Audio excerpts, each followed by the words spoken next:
I'd say with Jamila, with Jamila, I think two things. I think one, by the end, she doesn't make those choices out of steely-eyed ambition. She's almost kind of pushed into a corner. Okay. There's Shanna doesn't want to know. Ghoul doesn't know what to know. Abimelech's in such a place. He's giving her bad advice, and she's just kind of like, Abimelech. What am I going to do? Terrible advice. I can't believe. But again, but I think again, you can see the way that happens when someone's in a certain way. Like there's evidence that I came across that I was really surprised about how the way a judge will vote in a case will depend on whether he's had a meal. Yeah, that's true. And that's people, true. Yeah. people like their worst selves are just gonna whatever. Yeah. And maybe he doesn't expect that. Him saying, "Well, yeah," but it was people always betrayed in the end is gonna hit her at the moment when she needs to know should she be locked. You know what I mean? Right.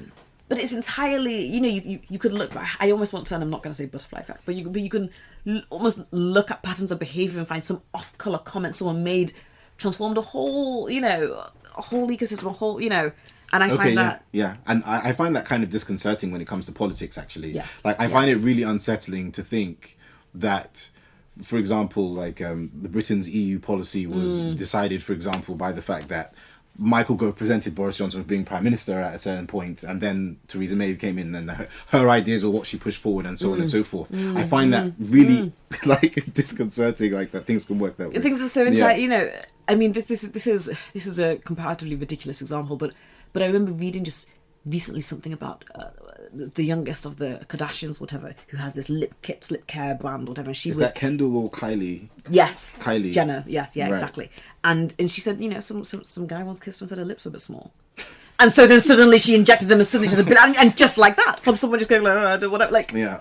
I mean, goodness, how many people have I kissed whose lips were small? I didn't tell them, they didn't run out and go and build it, But any old arbitrary comment can just completely transform a, And so I wanted that to be, there was this thing that she was going to do that would be unthinkable by her standards, by so many people's standards within the book. There's also the sense that she didn't really have a sense of what those consequences would be for the people that she said that to. You know what I mean? She was kind of, and all the way through, she's kind of battling. Well, she's kind of allowing herself the self-deception of not really. Yeah, right. And she's battling repeatedly with Abimelech all the way through, and he's telling her that actually this is going to end up like that, and she's like, well, and again, suddenly she's like, well, do I need to think of self-interest? She's, what happens to Sana, who is just always somehow swimming? There were always those people who just kind of never get into sticky situations, but are kind of always in a kind of miasma of just unethical choices. And so I wanted that to be the carelessness of what an off-color phrase can find you in.